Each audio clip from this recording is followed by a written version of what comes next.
Okay, hello everybody. Welcome back to another video. This video is going to be on the graphing section, which is over here. But yeah, if you click on the geometry section from home over here, you're going to get a blank tab, right? With the scale, which you can change later on. But yeah, and what you can do a lot of things with this, and the power is you can have interactive diagrams using this. In the sense, I'll probably show you examples, but I really want to explain the basics of points, lines, etc. first before we move on to shapes. So the first thing is a point. You can see there are three types of points. The intersection point, where two lines meet. Point on is you can draw a point on line, and this is a basic point, P. So yeah, I always use the shortcut P, but some people, when they want to do point on lines, they usually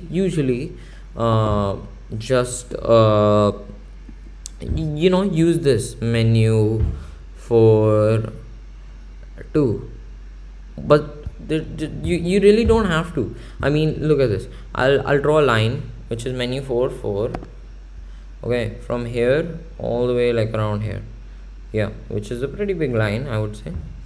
And you press escape, press P again, you get point. But I can go here and it becomes point on line. Bam. So there's really no need for doing that. I see a lot of people do it, and this is an easy fix for that. The next thing I want to show maybe is, yeah, segments are pretty useful. Let's draw another point like right here if we want this triangle, and we do menu 4 5. I went quick, but let's do this again. Menu 4 points and lines 5 segment. And as you know, a segment is bound by 2 points. Even you can see it here too. But yeah, you can click here and here. I want one more line here and here, and I want one more line here and here. Let's escape this. Let's delete this. Oops, not delete. Let's hide it actually. Yeah, hide, my bad. And now we get this triangle without the edges of the previous line that we had drawn. I want to also show this thing called the right angle triangle. A lot of you already know, obviously, about right angle, but how to draw it on this with the angle measurement, etc. You want to draw a perpendicular bisector, which comes under construction and and perpendicular, yeah. So this point and this line, and boom, we have the perpendicular bisector. I'm probably gonna just drag this up until that point, right? And you could also draw another perpendicular bisector here and then find the intersection to find the same height. Should I do that? No, I won't. That's too much work. But we can just do a point online approximately where this is, like here, I guess. And yeah, so, and then we can join this from that over there, and we can make a right angle triangle like that. And the second thing, you can see why this is 90 degrees or right angled. You can use measurement and check. So you can use measurement and you can check for the angle. Let's say we want to check for this angle. What are you, or what are you, which is, this one is obviously 90 because he's perpendicular bisector, but then again you can check and see. And yeah, so what you can do is really powerful. You can even do measurement like this by right clicking and then just finding the length of this side. Okay, what is the length of this side? Now this was with points and lines, but when you're gonna be using this, you're probably gonna be using shapes instead of points and lines. And the shapes is over here. You press menu and you press 5, and you get access to array of shapes: triangle, rectangle, polygon, regular polygon, all of these things. When you get down over here, you usually don't use all of these, but The top ones are pretty useful, especially polygon. A lot of people don't use it, they just directly make a rectangle. But even if you watch the automatic data capture, which I'll try and leave in the description, over there you would be able to see that we used a polygon instead of a rectangle, because a polygon enables us to have a lot more flexibility. I don't know how to explain it right now, but you're probably gonna have to watch that video to see how we changed the interactiveness with just the use of a polygon. So I'm gonna draw a circle, and yeah, wow, so we got a circle, and maybe let's say I want to measure yeah, so I have an idea. Yeah, so there's this property of circles that I think all of us have done.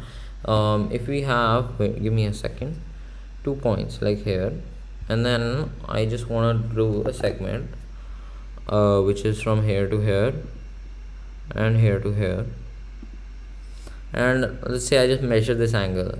So this angle we can measure by menu 6 4. Yep, and I measured this angle. This angle should be twice of the angle that I form above, right? For example, this, so from this point here, like here, I guess. Yeah, sure. Or let's not even take this one, let's take it like here, which is kind of weird, but then again, the property says, and we can test all of these properties using it. I'm just gonna draw another segment which is from here to here and here to here, and if you check the angle by clicking this and this, yeah, so now if you open a calculator page, 90.44 divided by 2, what is that?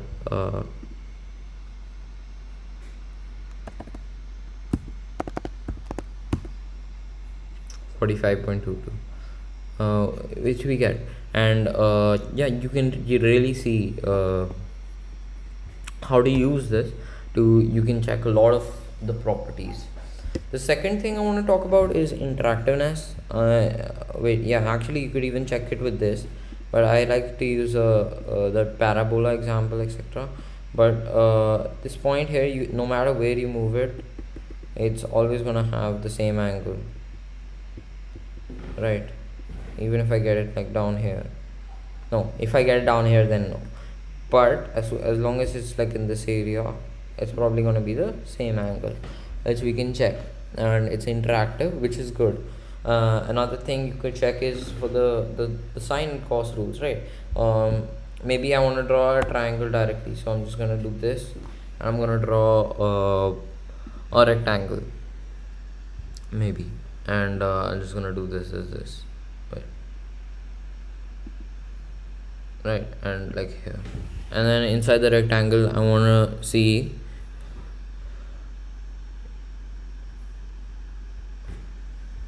if, so this is obviously going to be a right angle triangle, right, which is an easy way to do it. A lot of people also just draw a little square over here, which is kind of weird, but then again it works. And so now if I want to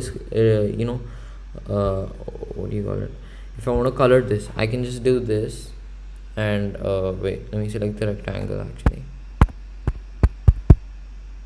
Yeah, so I can select this rectangle, I can color it. Maybe I want to color this with red, let's say, and this triangle, give me a sec. Yeah, so, and this triangle I want to color this bad boy with let's say blue, which is here. And I can do this kind of thing, and I can move this point, I guess, and change up everything here. But yeah, you can have interactive triangles and test the laws of sine and cos, and there are limitless things that you can do with this. And the last one that I want to show you guys is these parallel, perpendicular, all of those kind of things.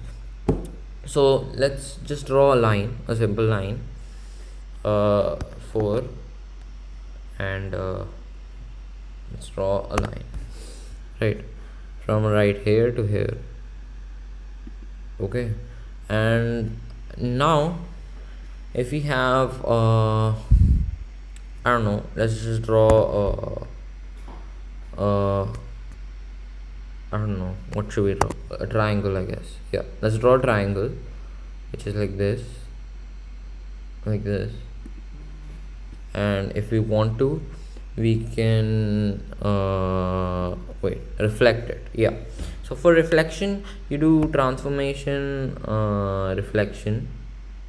You select the triangle that you want to reflect and along what, and you can get reflections like this.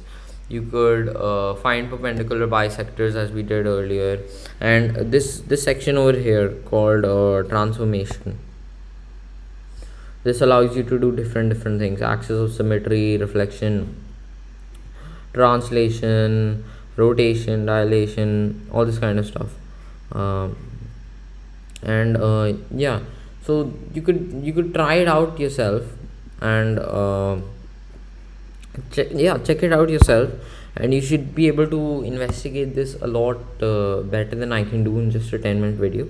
But if you want to, you could obviously go and try and test the laws of different things via geometry, and this interface would really help you. I mean, there are even some of these things over here which let you learn concepts. Like there's this one here where you can draw parallel lines and move it, etc., and check the angles, etc. This one is for points and planes. You can do, this is a worksheet actually, I can probably send this.